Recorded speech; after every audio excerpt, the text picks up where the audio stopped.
Hello नमस्कार दोस्तों, स्वागत है आप सभी का एक और नए वीडियो में। दोस्तों इस वीडियो में अपन बात करने वाले, देखिए बीएससी फर्स्ट ईयर में जो पहला पेपर है पहला पेपर की दोस्तों पहले इकाई यहाँ पर रहने वाली है, जो कि जिसके यहाँ पर कितने क्वेश्चन बने, केवल आपके यहाँ पर 5 नंबर के यहाँ पर प्रश्न पूछे जाएंगे। तो आपको पहले इकाई को ज़्यादा नहीं पढ़ना है। जो भी इंपॉर्टेंट दोस्तों क्वेश्चन इस वीडियो में डिस्कस करेंगे। यूनिट 1 और यूनिट 2 इस वीडियो में अपन डिस्कस करने वाले, तो वीडियो में अंत बने रहेगा और पास होने की दोस्तों गारंटी है। यदि आप ये क्वेश्चन भी करके चले जाएंगे तो आपके पासिंग मार्क्स आराम से आ जाएंगे। देखिए सबसे पहले अपन बात करते हैं यहाँ पर, देखिए 5 नंबर की इकाई है और छोटे छोटे जो प्रश्न है दोस्तों किस प्रकार से यहाँ पर पूछे जा सकते हैं, जो कि हर साल पूछे जाते हैं। तो यहाँ पर देखिए पहला क्वेश्चन है, समर हिल स्कूल के संस्थापक कौन थे। तो समर हिल स्कूल के संस्थापक पूछे यदि आपसे, तो आपको यहाँ पर देखिए लिखना है एएस नील थे। कौन थे? एएस नील थे। फिर देखिए दूसरा क्वेश्चन है, एएस नील की सबसे प्रभावी पुस्तक कौन सी है? कौन सी है दोस्तों? समर हिल स्कूल, यहाँ पर राइट आंसर होगा। फिर देखिए तीसरा क्वेश्चन है कि युवा अधिकारों का जनक किसे कहा जाता है। तो युवा अधिकारों का जो जनक कहा जाता है वो कहा जाता है जॉन हाल्ट को। किसे कहा जाता है? जॉन हाल्ट को युवा अधिकारों का क्या जनक कहा जाता है। फिर देखिए अगला क्वेश्चन है यहाँ पर प्रश्न नंबर 4, जॉन हॉल्ट की प्रसिद्ध पुस्तकें। देखिए यहाँ पर दोस्तों जॉन हॉल्ट की प्रसिद्ध पुस्तकें कौन कौन सी? एक तो बच्चे कैसे सीखते हैं और दूसरी यहाँ पर बच्चे असफल क्यों होते हैं। ये किसकी पुस्तकें हैं? ये जॉन हॉल्ट की प्रमुख पुस्तकें हैं। फिर देखिए अगला क्वेश्चन यहाँ पर बनता है गिजुभाई बधेगा से संबंधित, जो कि है कि गिजुभाई बधेगा की आपके यहाँ पर देखिए रचना पूछ सकता है कि गिजुभाई बधेगा की प्रमुख रचनाएं कौन कौन सी है। तो आपको यहाँ पर देखिए ध्यान रखना है, एक तो क्या है दोस्तों, दिवा स्वप्न है, दूसरी है माता पिता से। फिर देखिए यहाँ पर तीसरे बाल शिक्षण जैसा मैं समझ पाया। फिर यहाँ पर अगली है प्राथमिक शाला में शिक्षा। इस प्रकार की यहाँ पर देखिए जो गिजुभाई बधिका उनकी प्रमुख रचना है। फिर अगला क्वेश्चन देखिए कि मुंशाली माँ, गिजुभाई बधिका को क्या कहा जाता है? मुंशाली माँ भी इन्हें कहा जाता है। तो ऑप्शन नंबर गिजुभाई बधिका आपका राइट आंसर होगा। फिर देखिए अगला क्वेश्चन है प्रश्न नंबर 7 कि एएस नील के शिक्षा का उद्देश्य क्या है। तो एएस नील ने देखिए शिक्षा का जो उद्देश्य बताया दोस्तों वो बताया गया है मानव के चरित्र या व्यक्तित्व का विकास क्या है। शिक्षा का उद्देश्य बताया किसने? एएस नील ने। फिर देखिए प्रश्न नंबर 8 है कि बाल मंदिर स्कूल की स्थापना किसने की थी। तो बाल मंदिर स्कूल की स्थापना की थी गिजुभाई बधिका ने। तो ये है यहाँ पर देखिए छोटे छोटे क्वेश्चन जो मोस्ट इंपॉर्टेंट है और पहली इकाई से दोस्तों यही पूछने की यहाँ पर देखिए संभावना है। तो आप देखिए एग्जाम से पहले जरूर देखिए जाएगा। फिर देखिए अगला क्वेश्चन है यहाँ पर लघुतरात्मक लिखते हैं जो कि छोटे छोटे। फिर देखिए जॉन हाल्ट के अनुसार बच्चे असफल क्यों होते हैं। तो जॉन हाल्ट ने क्या क्या कारण बताए हैं बच्चों के असफल होने के। पहला यहाँ पर देखिए शिक्षकों का व्यवहार, शिक्षकों का व्यवहार अच्छा नहीं होने के कारण भी बच्चे क्या असफल हो जाते हैं। तो इसमें यदि देखिए थोड़ा इससे बड़ा भी यदि क्वेश्चन पूछता है तो आप अपने क्या दोस्तों अपने अनुसार इसमें थोड़ा बना के भी बातें लिख देंगे तो भी आपके नंबर आराम से मिल जाएंगे।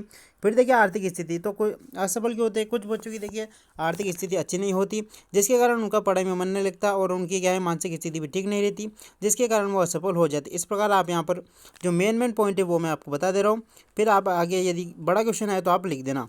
फिर देखिए प्रोत्साहन की कमी। फिर यहाँ पर आएगा स्कूल स्तर कमजोर शिक्षा में। और यहाँ पर 5वां है सरकारी तंत्र। ये क्या है?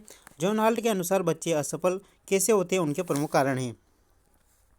फिर देखिए अगला क्वेश्चन है कि अंतर्मुखी बालक। देखिए अंतर्मुखी बालक की आपसे विशेषता पूछ सकता है या फिर ऐसा भी पूछ सकता है कि अंतर्मुखी बालक कौन कौन होते हैं या उसकी विशेषता बताइए। तो यहाँ पर देखिए अंतर्मुखी बालक की जो यहाँ पर देखिए विशेषता क्या है कि वात्सल्य की कमी होती है। क्या दोस्तों? वात्सल्य की कमी होती है। फिर देखिए माता पिता सचेष्ट नहीं होते। फिर देखिए परिवार में कलह, परिवार में कलह के कारण भी क्या बालक अंतर्मुखी बन जाता है। फिर यहाँ पर अकेलापन, क्या दोस्तों अंतर्मुखी जो बालक है उसके यहाँ पर विशेषता है अकेलापन। अकेलापन क्या है? वो पसंद करता है, अकेले रहना पसंद करता है, किसी से बातचीत नहीं करता है, अपने मन ही मन में सोचता रहता है। और देखिए भीड़ में वो रहना पसंद नहीं करता। ये आप कुछ बातें आप लिख देंगे। फिर देखिए मनोरंजन का उसके जीवन में क्या अभाव रहता है। तो इस प्रकार से अंतर्मुखी बालक की ये विशेषता हो जाएगी। फिर देखिए अगला क्वेश्चन है कि खेल प्रिय बालक एवं कल्पनाशील बालक कैसे होते हैं। तो यहाँ पर देखा आपको दोनों कंपैरिजन करके लिखना है कि खेल प्रिय बालक और कल्पनाशील दोनों बालक कैसे होते हैं।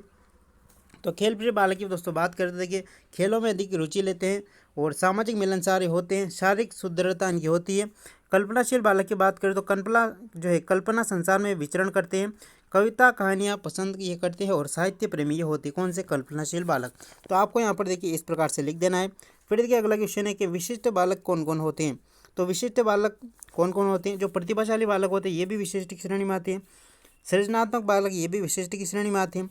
मानसिक रूप से जो मंद बालक होते हैं, क्या दोस्तों मानसिक रूप से जो मंद बालक होते हैं ये भी विशिष्ट की श्रेणी में आती हैं। और विकलांग जो बच्चे होते हैं ये भी विशिष्ट की श्रेणी में आते हैं। तो यहाँ पर देखिए 4 श्रेणी यहाँ पर बन चुकी है। कौन कौन सी? तो प्रतिभाशाली, सृजनात्मक बालक या सृजनशील बालक आप कह सकते हैं, मानसिक रूप से मंद बालक, विकलांग बालक, ये एक सभी क्या है विशिष्ट बालक की श्रेणी में आते हैं। फिर देखिए अगला क्वेश्चन है कि महात्मा गांधी का बचपन कैसा था। तो आपसे यहाँ पर क्वेश्चन पूछ सकता है कि महात्मा गांधी का बचपन कैसा था। तो महात्मा गांधी की देखिए न तो पढ़ाई में अच्छे थे, न खेलों में तेज थे। महात्मा गांधी स्वभाव से कैसे थे, शांत से और एकांत प्रिय थे। औसत दर्जे के विद्यार्थी थे, कभी झूठ नहीं बोलने वाले विद्यार्थी थे और प्रतिष्ठा प्रेमी थे। तो ये आपको यहाँ पर गांधी जी की क्या है, बचपन की विशेषता लिख देनी है।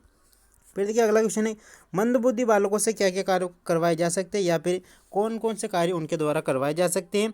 फिर देखिए यहाँ पर बात करें, पहला जो कार्य है आत्म देखभाल। जो मंदबुद्धि बालक होते हैं उनको क्या दोस्तों आत्म देखभाल करने के लिए कहना चाहिए, जैसे कि खाना पीना, नहाना, तैयार होना, ये सब क्या उनको स्वयं करने के लिए कहना चाहिए। फिर देखिए सामाजिक कौशल, जैसे कि अंतःक्रिया क्या है, अंतःक्रिया जैसे कि दूसरों से बातें करना, दूसरों के साथ यहाँ पर मिलनसार रहना, ये सामाजिक कौशल के अंतर्गत आ जाएगा। फिर देखिए विशेष कक्षा आयोजन, जो मंदबुद्धि बालक होते हैं उनके देखिए उनके लिए विशेष कक्षा का यहाँ पर आयोजन किया जाता है। जो कक्षा होती है उसके अलावा भी यहाँ पर कुछ अलग से कक्षा उनकी मानसिक स्थिति के अनुसार उनकी कक्षा लगाई जानी चाहिए। फिर देखिए यहाँ पर अगला है कि शिक्षण विधि भिन्न अपनानी चाहिए, जैसे कि शिक्षक के द्वारा जो विधियाँ अपनाई जाती है सामान्यतः क्लास में, उसके अलावा यहाँ पर देखिए पढ़ाने के लिए अन्य विधियों का यहाँ पर प्रयोग करना चाहिए जो कि सरल और समझ में आने उनके योग्य हो। फिर देखिए पाठ्यक्रम का अनुकूलन, फिर यहाँ पर समायोजित शिक्षा देनी चाहिए। तो ये यहाँ पर देखिए उनके जो है मंदबुद्धि बालकों से क्या क्या कार्य करवाए जा सकते हैं या फिर उनके लिए कौन कौन से कार्य करे जा सकते हैं, ये यहाँ पर पॉइंट बन गए।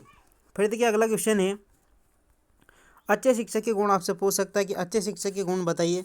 तो यहाँ पर आप लिख सकते हैं कि धैर्यवान। यदि देखिए क्वेश्चन बड़ा भी आता है तो यहाँ पर आप पॉइंट डालेंगे धैर्यवान, तो धैर्यवान के आगे आप अपने मन से भी आराम से आप लिख सकते हैं कि धैर्यवान शिक्षक धैर्यवान होना चाहिए, उसमें धैर्य होना चाहिए तथा शिक्षक हड़बड़ी यानी जल्दबाजी करने वाला नहीं होना चाहिए। इस प्रकार से आप आराम से बनाकर लिख सकते हैं अपने मन से भी। फिर देखिए यहाँ पर दूसरा पॉइंट आएगा अपना स्नेह एवं सहानुभूति वाला।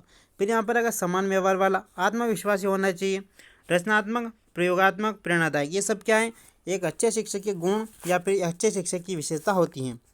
फिर देखिए यहाँ पर अगला आएगा प्रश्न नंबर 7, विशेष आवश्यकता वाले बच्चे। तो अपन बात करें विशेष आवश्यकता वाले बच्चे के साथ कैसा व्यवहार करना चाहिए।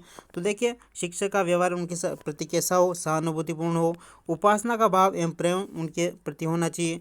शिक्षक ब्राह्मण की क्या है व्यवस्था उनके लिए कर सकता है।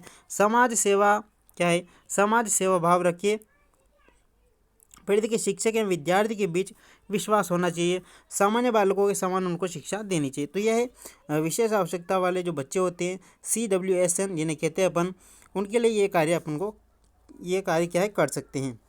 फिर देखिए यहाँ पर निबंधात्मक प्रश्न, जो दोस्तों यदि देखिए आपके पास किताब है या फिर कोई भी आपके पास सीरीज है तो आप निबंधात्मक प्रश्न में ये जरूर देखे जाएगा कि बाल साहित्य की विषय वस्तु सामग्री क्या कहती हैं, यानी बाल साहित्य में क्या क्या शामिल किया जाता है, कविता है, कहानियाँ हैं, परियोगी कहानियाँ हैं, इस प्रकार से यहाँ पर आपको लिखना है। फिर देखिए समरी स्कूल की स्थापना के उद्देश्य, स्थापना किसने की थी और उद्देश्य क्या थे। फिर देखिए गिजुभाई बधेका को बाल मंदिर स्थापना की प्रेरणा कैसे मिली। फिर यहाँ पर देखिए अगला है यहाँ पर बच्चों में असफलता भय उबने एवं भ्रमित होने से आती है, तो स्पष्ट करें। ये जॉन हाल्ट के अनुसार ये क्या है 4 इंपॉर्टेंट और निबंधात्मक प्रश्न है जो कि पूछे जाने योग्य है। और पहली जो यूनिट है दोस्तों यहीं पर समाप्त होती है। इसके बाद देखिए दूसरी यूनिट जो कि अगली वीडियो में डिस्कस करेंगे। यदि देखिए आपको वीडियो पसंद आए तो चैनल को लाइक कर दीजिएगा वीडियो को, और चैनल पर नहीं है तो सब्सक्राइब कर लीजिएगा। धन्यवाद।